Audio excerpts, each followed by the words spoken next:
না ফেরার দেশে পাড়ি জমালেন বাংলাদেশের সাম্প্রতিক রাজনৈতিক ইতিহাসের অন্যতম আলোচিত ব্যক্তিত্ব ইনকিলাব মঞ্চের মুখপাত্র শরীফ ওসমান হাদী। বৃহস্পতিবার রাতে সিঙ্গাপুরে চিকিৎসাধীন অবস্থায় মারা যান তিনি। তার বয়স হয়েছিল মাত্র ৩২ বছর।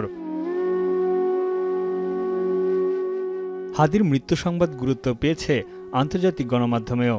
আল জাজিরা শিরোনাম করেছে, সিঙ্গাপুরে মারা গেছেন বাংলাদেশের ছাত্র আন্দোলনের নেতা হাদী। শেখ হাসিনার পতনে হাদী একজন নেতৃস্থানীয় ভূমিকা পালন করেছিলেন বলেও প্রতিবেদনে বলা হয়।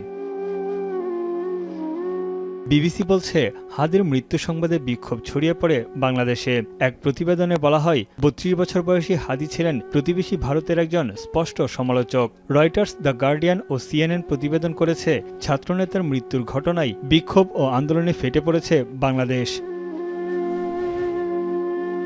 হাদীকে ২০২৪ সালের গণ অভ্যুত্থানের অন্যতম বিপ্লবী নেতা হিসেবে বর্ণনা করেছে পাকিস্তানের জনপ্রিয় গণমাধ্যম ডন।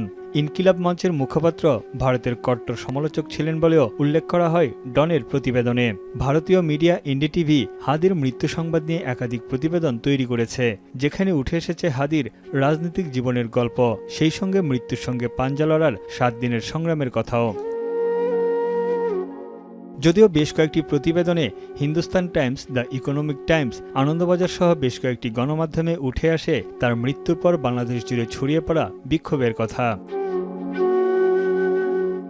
তানভীর জানি, এখন বিশ্ব। শিয়া বাটার ও ভিটামিন ই সমৃদ্ধ লিলি বিউটি সোপ, তারুণ্যময় উজ্জ্বল ত্বকের জন্য।